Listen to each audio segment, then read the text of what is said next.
देखिए, कटरा में ताराकोट मार्ग पर विरोध प्रदर्शन शुरू हो गया है। दरअसल यहां एक रोपवे का निर्माण हो रहा है और जो स्थानीय लोग हैं उनका मानना है कि अगर ये रोपवे बन गया तो उनकी रोजी रोटी पर भी इसका असर पड़ेगा। पूरी खबर इस रिपोर्ट के जरिए आपको बताते हैं। आज हमारा करना है। ये पत्थर यहाँ पर पत्थर। माता वैष्णो देवी रोपवे प्रोजेक्ट को लेकर जम्मू कश्मीर में जमकर हंगामा बरपा है। प्रस्तावित प्रोजेक्ट के खिलाफ स्थानीय लोगों का गुस्सा अब सड़कों पर भी फूट रहा है। आज भी सैकड़ों की संख्या में लोगों ने सड़कों पर उतरकर इस प्रोजेक्ट के खिलाफ जमकर नारेबाजी की और खूब हंगामा किया।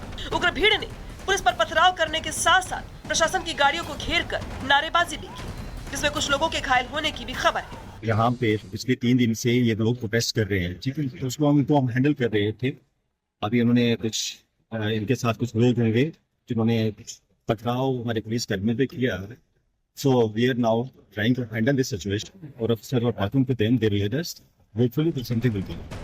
घंटों मशक्कत के बाद पुलिस ने समझा बुझाकर मामले को शांत करवाया है। आपको बता दें, रोपवे प्रोजेक्ट के खिलाफ जम्मू कश्मीर में बीते 4 दिनों से स्थानीय लोगों की हड़ताल जारी है। 22 नवंबर से शुरू हुए इस हड़ताल में स्थानीय लोगों के साथ साथ कटरा के टट्टू और पालकी मालिक भी शामिल हैं। प्रदर्शनकारियों ने इसके पहले उप जिलाधिकारी के कार्यालय के सामने भी प्रदर्शन किया था। हालांकि अब इस हड़ताल का व्यापक असर भी यात्रा पर दिखने लगा है। इस हड़ताल का सबसे ज्यादा असर बुजुर्ग महिलाओं और बच्चों पर पड़ा है, जिन्हें यात्रा पूरी करने के लिए ना तो घोड़ा मिल रहा है और ना ही पिट्ठू के साथ साथ ना ही पालकी। प्रदर्शनकारियों का आरोप है कि जब प्रोजेक्ट बनाया गया था तब श्राइन बोर्ड ने दावा किया था कि सभी वर्गों को साथ लेकर प्रोजेक्ट पर काम किया जाएगा, लेकिन अब जबकि प्रोजेक्ट पर काम शुरू हो गया है तो उन लोगों से बातचीत नहीं की गई। वहीं श्राइन बोर्ड का दावा है कि यात्रियों की सुरक्षा को देखते हुए श्राइन बोर्ड ने प्रोजेक्ट शुरू किया है, जिसका सबसे ज्यादा फायदा बुजुर्गों, महिलाओं और बच्चों के साथ साथ विकलांगों को होगा। देखिए, चर्चा हुई है प्रोटेस्टर्स के साथ, उनके जो बातें हैं वो सुनी गई। उन्होंने कुछ डिमांड्स रखी हैं जिनके बारे में हमने उनको आश्वस्त किया है कि हम एक ऐसा सोल्यूशन निकालने की कोशिश करेंगे जो हर स्टेक होल्डर के लिए बेनिफिशियल होगा। We will work on this. हम अलग अलग जो धड़े हैं उनसे बात करेंगे और कोशिश करेंगे एक ऐसा सोल्यूशन निकले कि महामाई के जो कटरा टाउन की जो महिमा है वो बनी रहे। आपको बता दें, वैष्णो देवी में श्राइन बोर्ड कटरा के ताराकोट मार्ग और सांची छत के बीच 12 किलोमीटर के मार्ग पर 250 करोड़ की लागत से वैष्णो देवी मार्ग पर रोपवे का प्रोजेक्ट निर्माण करवाया जा रहा है। वैष्णो देवी आने वाले श्रद्धालुओं को खच्चर और पालकी वाले दर्शन करवाने ले जाते हैं। यही उनकी कमाई का जरिया भी है, लिहाजा स्थानीय लोग इस प्रोजेक्ट का जमकर विरोध कर रहे हैं। हालांकि प्रशासन और स्थानीय लोगों के बीच प्रोजेक्ट को लेकर शुरू हुआ ये गतिरोध कैसे खत्म होगा, ये सवाल बना हुआ है। Bureau report, Republic Bharat.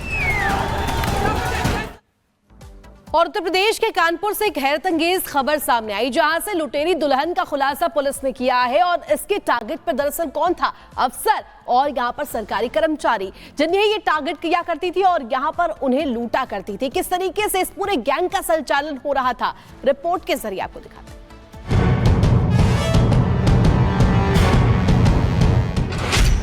दारोगा की पत्नी का हंगामा, दारोगा ने बताया लुटेरी दुल्हन।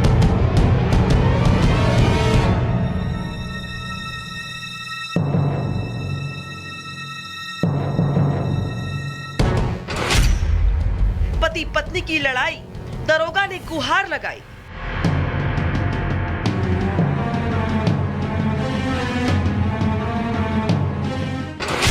झूठे केस में फंसाने का आरोप, कौन सच्चा कौन झूठा, जांच हुई तेज।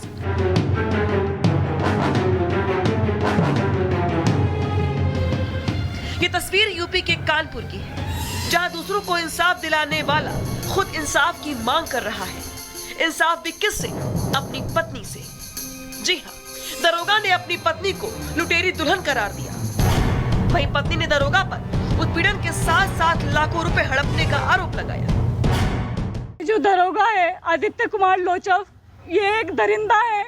ये फेसबुक पे, इंस्टाग्राम पे, सोशल मीडिया पे दोस्ती करता है लड़कियों के साथ, फिर उन्हें अपने जाल में फंसाता है, फिर उनसे रिलेशनशिप बिल्ड करता है, फिर उनकी वीडियो बनाता है, उनसे उनकी कॉन्फिडेंशियल चीज़ें जानता है, उनसे पैसे लेता है, फिर उन्हें थ्रो कर देता है।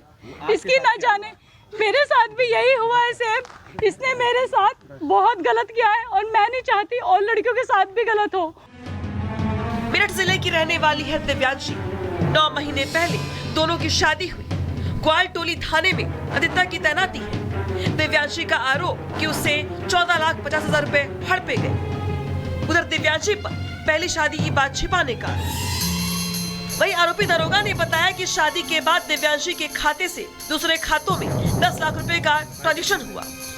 पड़ताल की तो पता चला कि दिव्यांशी की शादी मेरठ में तैनात रहे एक दरोगा से हो चुकी है। आदित्य ने अपनी पत्नी पर झूठे मुकदमों में फंसाने का आरोप भी लगाया।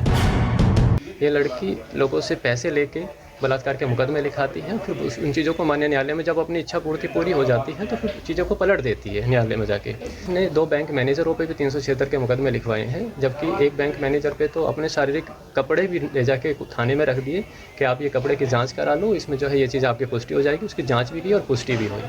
ये महिला 2 बैंक मैनेजरों पर, एक आशीष राज और दूसरा अमित गुप्ता, उन पर भी 376 के मुकदमे लिखा चुकी है। बाकी जाँच में सिर्फ नहीं है, मुझे विश्वास है कि इसके अलावा भी इसके और भी इसने मुकदमे लिखा रखे होंगे। कई लोग हैं इसकी टीम में जो इसका साथ देते हैं। दोनों तरफ से ड्रामा देखकर एडीसीपी महिला अपराध ने टीम से पूरे मामले की जांच करवाने की बात कही है। साथ ही जांच रिपोर्ट के आधार पर आगे की कार्रवाई की बात कही।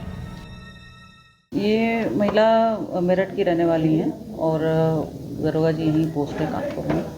तो इनका आरोप है कि वो शादी के बाद भी उनको अपने घर में नहीं रख रहे हैं और दरोगा जी का भी अपना आरोप है इनके खिलाफ। तो मामला संगीन है, गहराई से जांच करने के लिए टीम गठित की जा रही है और उसके बाद कार्रवाई की जाएगी।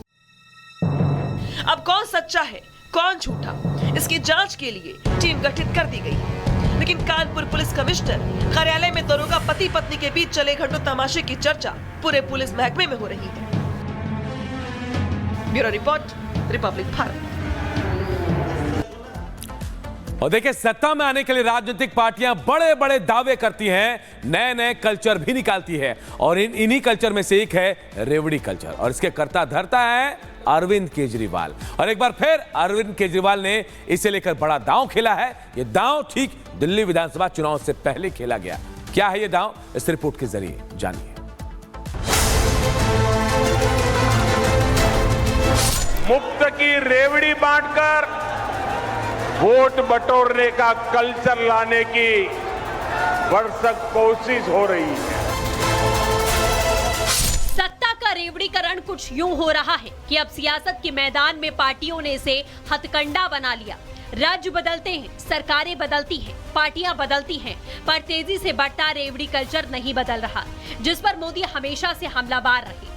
मगर अब रेवड़ी कल्चर के सियासी जनक केजरीवाल ने फिर वही दाव खेला है, वो भी दिल्ली विधानसभा चुनाव से ठीक पहले, जिसके तहत बुजुर्गों की पेंशन स्कीम फिर से शुरू कर दी गई है। 5 लाख से ज्यादा बुजुर्ग इसके दायरे में आएंगे। पहले 4,50,000 बुजुर्गों को फायदा मिलता था, अब योजना में 80,000 नए लोगों को जोड़ा गया है। 60 प्लस को 2,000, 70 प्लस को 2,500 रुपए पेंशन मिलेगी। यानी केजरीवाल ने भ्रष्टाचार के मुद्दे पर घिरने से होने वाले नुकसान की भरपाई के लिए नया दाव चल दिया है। कई महीने तक जब मैं जेल में था तो कई महीने तक उन्होंने बुजुर्गों की पेंशन रोक दी। मुझे बहुत तकलीफ हुई और बाहर आने के बाद सबसे पहले उनकी रुकी हुई पेंशन चालू कराई और नई पेंशन अब हम लोगों ने लगवाई है। ये सब वो बुजुर्ग हैं जिनके आशीर्वाद से मैं बाहर आया हूँ। दिल्ली में फरवरी में चुनाव हो सकते हैं, यानी 3 महीने से भी कम वक्त बचा है। ऐसे में आम आदमी पार्टी ने अपनी यूएसपी माने जाने वाली रेवड़ी सियासत को ही प्रचार का एजेंडा बना लिया। केजरीवाल की पार्टी ने इसके लिए बकायदा रेवड़ी पर चर्चा नाम से अभियान की शुरुआत कर दी, जिसमें वो मुफ्त बिजली, पानी, शिक्षा, स्वास्थ्य, बस यात्रा के बारे में लोगों को बताएंगे। लेकिन विपक्ष ने आपको आड़े हाथों ले लिया। हम जनता को ये बता रहे हैं कि दिल्ली में हमने काम तो बहुत सारे किए। मोटे मोटे तौर पे 6 मुफ्त की रेवड़ी हमने दिल्ली के लोगों को दी है। ये जो रेवड़ी बांटने की कल्चर है, ये दिल्ली वाले अब समझ चुके हैं। अब दिल्ली वाले इनकी झूठ की रेवड़ियों के अंदर आने वाले नहीं। इनकी नीयत नहीं है देने की, क्योंकि अभी बहानेबाजी चलेगी। अभी कहीं राज्यपाल महोदय का बहाना बनाएंगे, कहीं किसी और का बहाना बनाएंगे। तो दिल्ली की जनता अब इनको जान चुकी है। दिल्ली चुनाव में इस बार मुद्दों की गूंज है, मुकाबला त्रिकोणीय होगा। ऐसे में क्या जेल से निकले केजरीवाल फिर सीएम हाउस की एंट्री कर पाएंगे? रेवड़ी का दाव क्या उन्हें जिता पाएगा चुनाव? Bureau report.